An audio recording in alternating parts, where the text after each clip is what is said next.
This week, I'm going to talk to you about the adapted case study model that CFLC has developed. And hopefully you've had a chance to watch the case study we filmed with Anne and her cohort.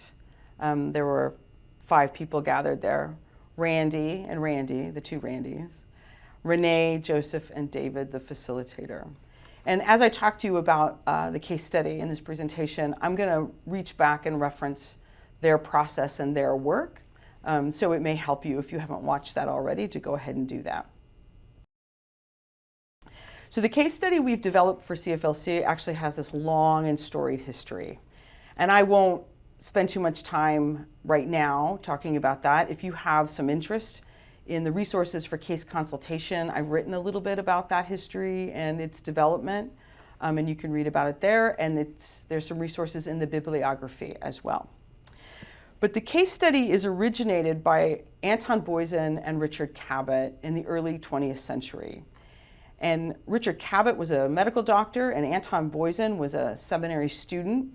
And for multiple reasons, they realized that seminary students at that time had very little experience talking to actual live human beings with their accompanying complexities. And they happened on this idea of inviting seminary students to come and listen to patients in psychiatric hospitals. And this arose mostly because Anton Boysen had several psychiatric breakdowns. And he was aware that listening to patients was vitally important. He also was under the assumption at the time that psychiatric problems had a theological root. We may not join him in that now, but that's what gave rise to the CPE movement. And so the case study became this very central way at the early stages of CPE to help students understand patients. And Anton Boysen and Richard Cabot thought it was a great tool to help students get objectivity about a patient. So Anton Boysen coined this term that spiritual care providers needed to read patients as though they were living human documents. And we might cringe at that a little bit in the modern day, but in his time, this was very innovative.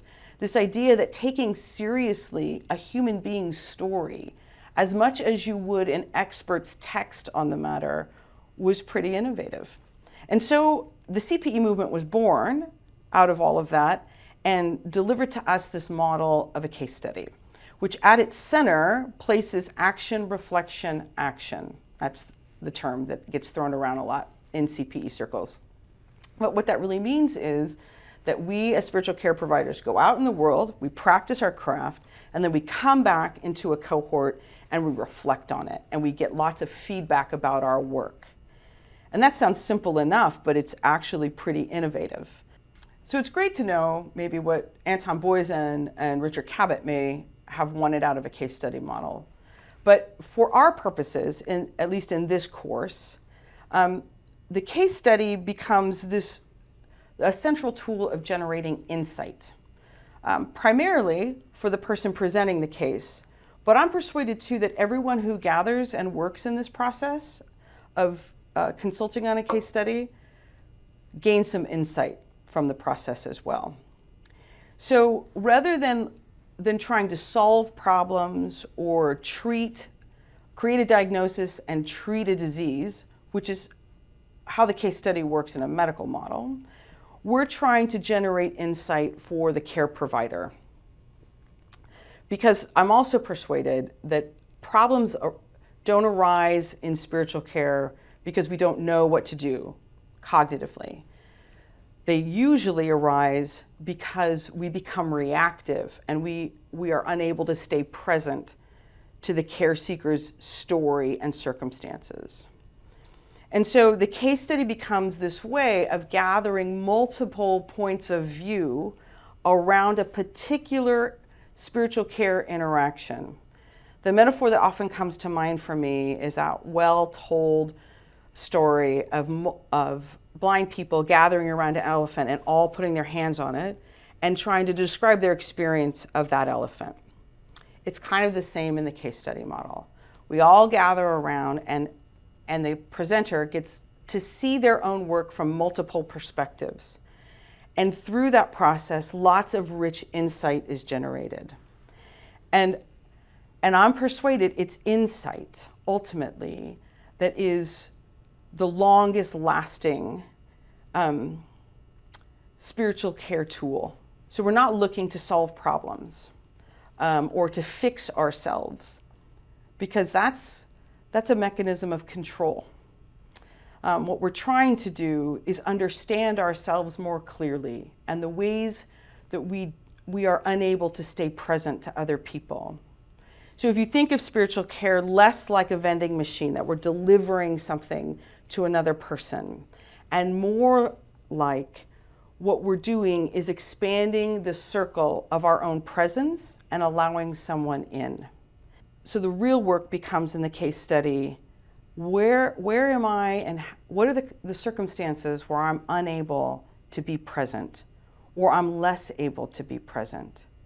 And if I can generate insight about that and know myself better, I can begin by being present to myself and being compassionate with myself and being present there, and then expanding that circle to a care seeker. So problem solving and fixing is a modality of anxiety and control. And we're going to try and resist that in the case study. What we're going to try and do is listen to multiple perspectives and learn about ourselves more deeply. So in this case study model, there are two roles. There's lots of tasks in those roles, but there's two essential roles: presenter and consultant. So we're going to start with the presenter role. And I'm going to say this: the presenter's role is the most vulnerable, and it's usually the scariest, because as presenters, we're sort of laying ourselves open to the other people in our cohort, and it feels scary and risky every time. I should say, I'll speak for myself. Every time I do it, it feels scary and risky. So we're going to talk about supportive approaches to this role and risky or high-risk approaches to this role. So as a presenter, our job is to search for insight. We're trying to do our best to reflect on our own pastoral care or spiritual care and to see what insight we can generate. And if you notice in Anne's case study, she's very open and receptive to her colleagues. She even bears witness when she gets uncomfortable, right, with the feedback they're giving her. And she makes note at one point, well, I'm kind of uncomfortable with that, so that's probably a good answer. But what I appreciate in the video of Anne is she is open to hear what her colleagues have to say, even as it disrupts her. This is the role of the presenter, and it's really hard to stay open that way. So you have to be ready for rigorous honesty with yourself and to receive the rigorous honesty that other people are offering you. At one point, Renee says to Anne, well, it sounds like you're trying to rescue yourself, which is a really bold thing to say. And Anne stays open to it and can hear it. Whether she utilizes that feedback or not is another matter. But our job as the presenter is to stay open to it. And then there's this idea in spiritual care of reflexivity, meaning we can look at things from multiple perspectives. And Anne's doing that all over the place in that video, where she can entertain multiple explanations for her pastoral presence. And the last is to invite complexity.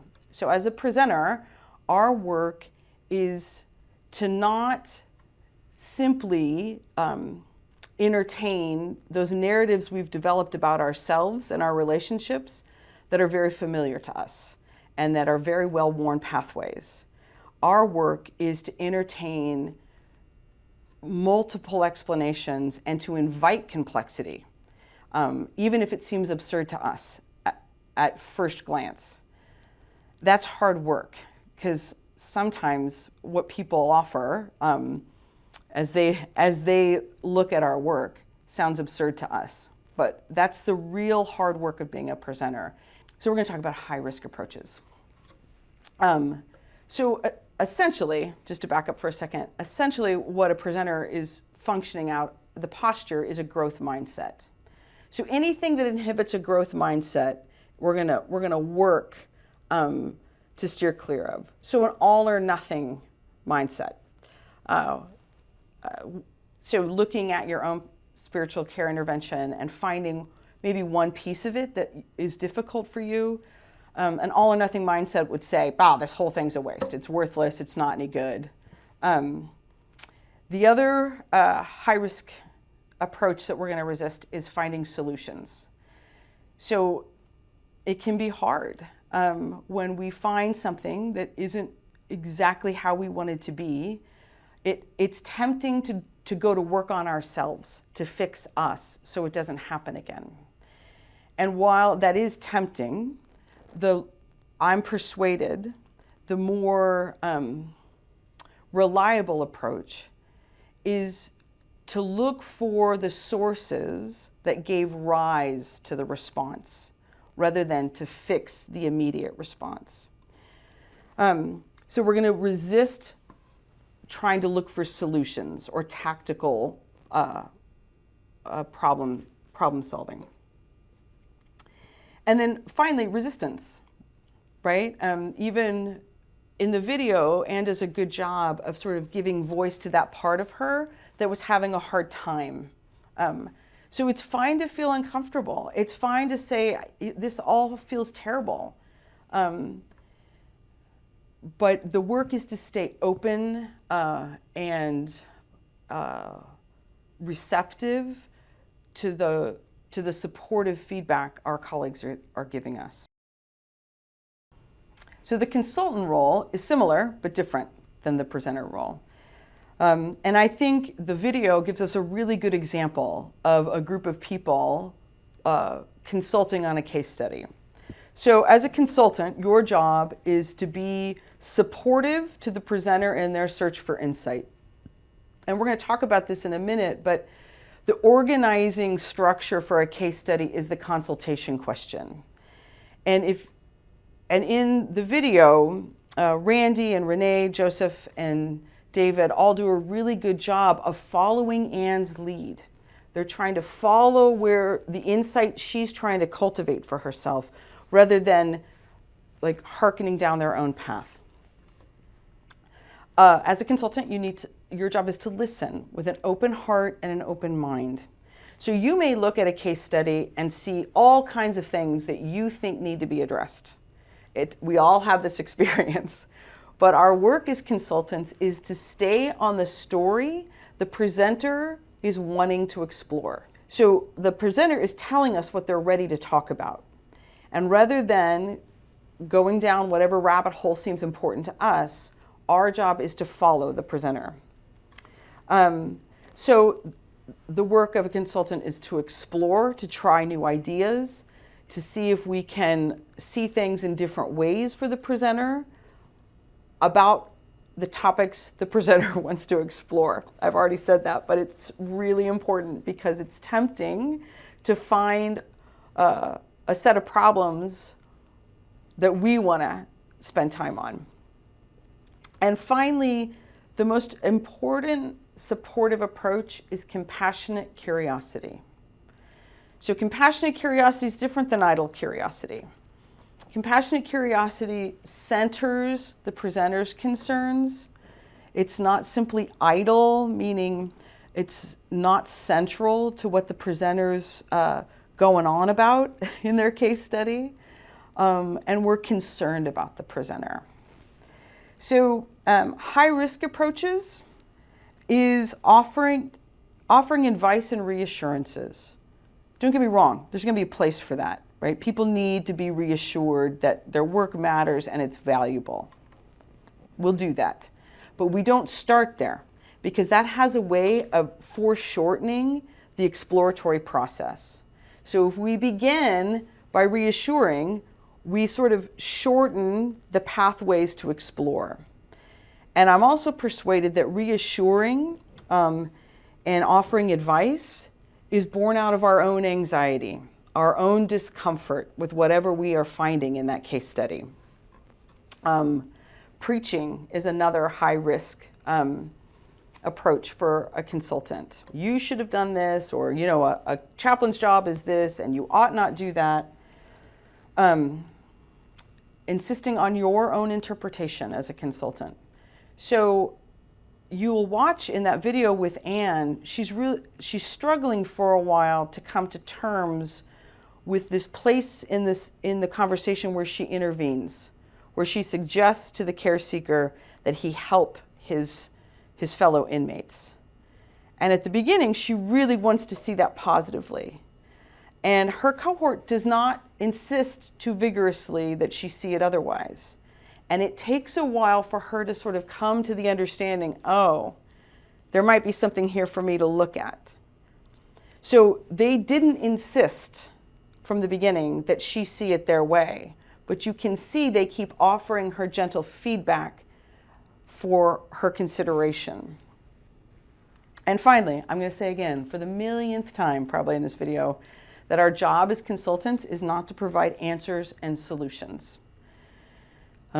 Our job is to help generate insight. So maybe one way to think about all of this is a metaphor of a key. Rather than opening doors for the presenter, our job as consultants is to help the presenter come alongside them so they can fashion their own key. So when they get stuck again as a spiritual care provider, they can unlock their own door. Because opening a door is problem solving, right? It's saying to them, oh, you shouldn't preach to care seekers, you should listen more. And helping them fashion their own key is allowing them to generate insight to understand what were the circumstances that conspired that made me tempted to preach and rendered me unable to listen.